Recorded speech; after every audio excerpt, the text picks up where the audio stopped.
What's going on, guys? Very first episode of John Takes On here. Today I'm going to be taking on the 5 free agents that I would like to see the Lions go after. Going to go in order here from the cheapest to the most expensive. Not really going to go after Le'Veon Bell. I know a lot of people are going to want to go after him. Obviously, he's a superstar, the best running back in the league. I don't think we have the money for him. I don't think Bob Quinn has his eye on him in terms of how much he would cost. We got too many other things going on. So let's start with the cheapest one, and I say that's Dion Lewis. Sticking with the running backs here. He had 16 games last year, started 8 of them, but I think that's more in part to Bill Belichick and his approach for running backs there. So I say let's go get him. Stat line from last year: 180 carries, 896 yards, 6 touchdowns. That's 5 yards a carry. That went along with 32 catches, 214 yards, 3 touchdowns. So just from scrimmage right there, that's over 1,100 yards from scrimmage and 9 touchdowns. For comparison, Amir Abdullah here, he only had 714 scrimmage yards and 5 touchdowns. 3.3 yards a carry for Amir. We all know that he's not what we want him to be. He's not the threat, the big play threat that we all thought he was going to be coming out of the Big Ten. So Dion and Amir can both return kicks. Amir, 8 returns, 179 yards, 22 average. Didn't get the highest workload on special teams. Dion Lewis, though, 23 returns, 570 yards. That's 24.8 average, and he had a 103-yard kick return for a touchdown in Week 16. No fumbles for Dion Lewis this year. That's 2 for Amir. Not the worst. Obviously, his rookie season when he had 5. He got better in terms of holding on to the football, but it seems that he didn't get better in really anything else.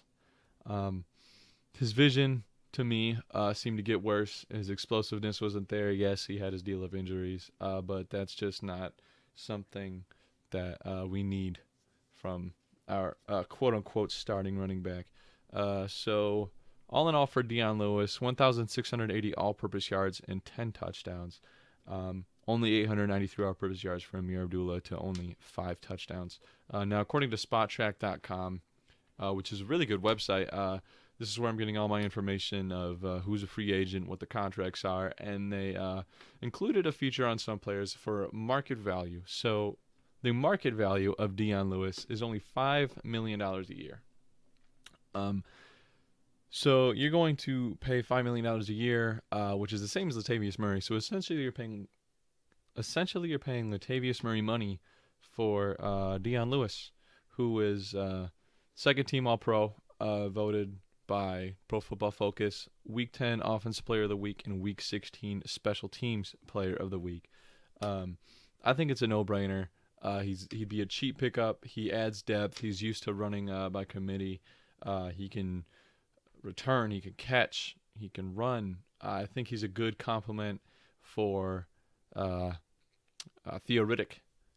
But at the same time, I think he's a good weapon for Stafford, and he can also pass block in the pocket. So would love to see that happen. Moving on to the next free agent I want to see is Dontari Poe. Last year, 23 tackles, 2.5 sacks, 2 pass deflections. A'Shawn Robinson, 32 tackles, half a sack, 6 pass deflections, and a forced fumble. So in terms of tackles, A'Shawn Robinson is there. A'Shawn Robinson is a beast of a man. I love him to death. But we need to replace Haloti Ngata. Haloti Ngata, as we all know, went out this year with an injury. Don't know if he's coming back next year. I would love to see him back. He's a great leader. But if we can't get him, let's go get Dontari Poe. Now, Dontari Poe was a Pro Bowler in Kansas City before he took off for Atlanta this year.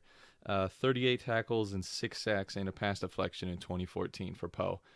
So if we can get that type of production out of him at his market value, which is listed at $5.7 million a year, I will be ecstatic that there's no downside to this. Really, he's a big boy. I think he's at 346 pounds, but he has said himself that he wants to play at around 330. So throwing some workout bonuses there, some weigh-in incentives, and market value there is that $5.7 million is the same as Sylvester Williams, defensive tackle out of Tennessee. For perspective, Sylvester Williams had 12 tackles this year. That's all there is. That's all there is to report on his stat sheet. No sacks, no pass deflections, no forced fumbles. In his career, which he also played with the Broncos, never more than 20 tackles, never more than 2.5 sacks, and never more than a single pass deflection. So if you have, 40-plus tackles, 6-sack potential, paying a guy 12 tackle money, I think that's a no-brainer as well. Moving on to my third free agent, let's get Nigel Bradham, a starter in the linebacker corps in Philly this year. Got the Super Bowl ring, one of the league's top defenses, 61 tackles, a sack, 8 pass deflections, and a forced fumble.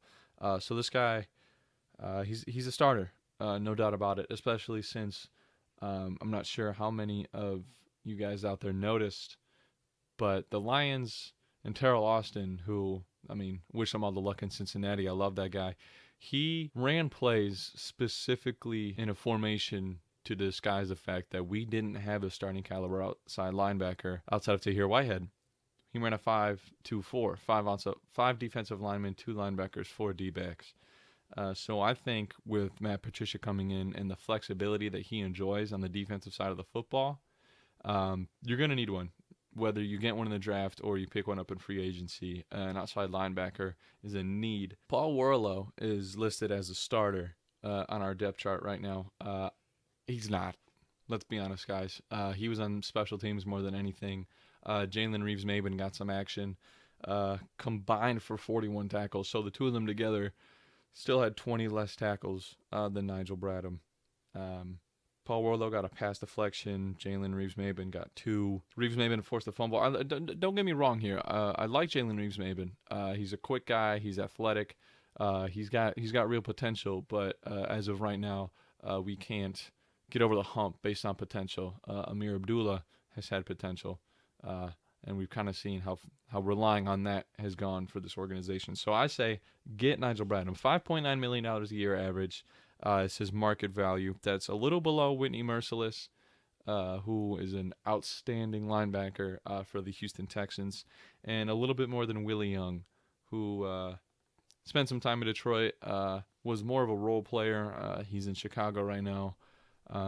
Not tearing it up, but doing his job. So, number 4, might be an unpopular opinion, might be a really popular opinion for the tight end possession here. Tyler Eifert, big man. That is a big man. Can't stay healthy, though. I know that. He's had some issues, I believe, with his back and I want to say it was his knee or his ankle. But if we take it back to 2015, the last time he played more or less a full season, 13 games, 615 yards, 13 touchdowns. He averaged a touchdown per game. Now, his longest was 31 yards. So that tells me red zone target for sure. He's going to bring something to the table that Ebron was supposed to give us with his size and athleticism, but his terrible hands have taken that away from us. Since we lost Calvin Johnson and since we lost the great Joe Foria, we have not had a big red zone target. Marvin Jones can catch fade routes, I know that, but I'm not sure if you guys have been paying attention, but we only run, we do a lot of swing routes and, those screen passes to Golden Tate inside the 20, and we do the quick slants and just hope that one of our receivers can get position in man-to-man coverage, and that really limits us. Without a running game, nobody's going to be fall for play actions, so we need somebody to give it to in the red zone, somebody to just throw it up to. Tyler Eifert is that man. Eric Ebron, first-round bust. Let's be honest here. If he was a third-rounder, he'd be great value for his pick, but a top 10 pick, only getting you 4 touchdowns and only starting 9 games out of 16 last year, not so good. Market value for Tyler Eifert, $7.6 million. That's too much. I don't want to bring him in for that much. We could definitely get him cheaper. That's as much as Kyle Rudolph I was getting playing. I think we all know who that is. Tight end for the Minnesota Vikings. But Eric Ebron in his 5th-year option, making $8.2 million. That makes him one of the top 10 paid tight ends, and we all know that he is not a top 10 tight end. So let's go get Tyler Eifert, bring him in, give him some active roster bonuses, some workout bonuses, percentages, snaps played incentives. With Bob Quinn, I think he's a smart guy. I think he can really work out a good contract to bring him in. Give Stafford a reliable security blanket there. And I mentioned I wasn't going to be talking about a lot of big money contracts, but I wanted to sneak one in here. Malcolm Butler is a free agent. For those who don't know, he was benched during the Super Bowl. Don't know why. Played 97-ish% of the snaps for the Patriots last year and benched in the Super Bowl. So he had 55 tackles, 2 picks, 3 forced fumbles, which is a career best, and 12 pass deflections. For comparison, our very own Darius Slay, first-team All-Pro, 54 tackles, which was a career high for him.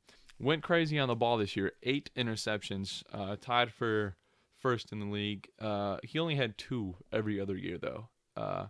So that's right on par with Malcolm Butler's 2 from last year. No forced fumbles for Darius Slay. 26 pass deflections. 2016, he had 13, so Darius Slay's only getting better.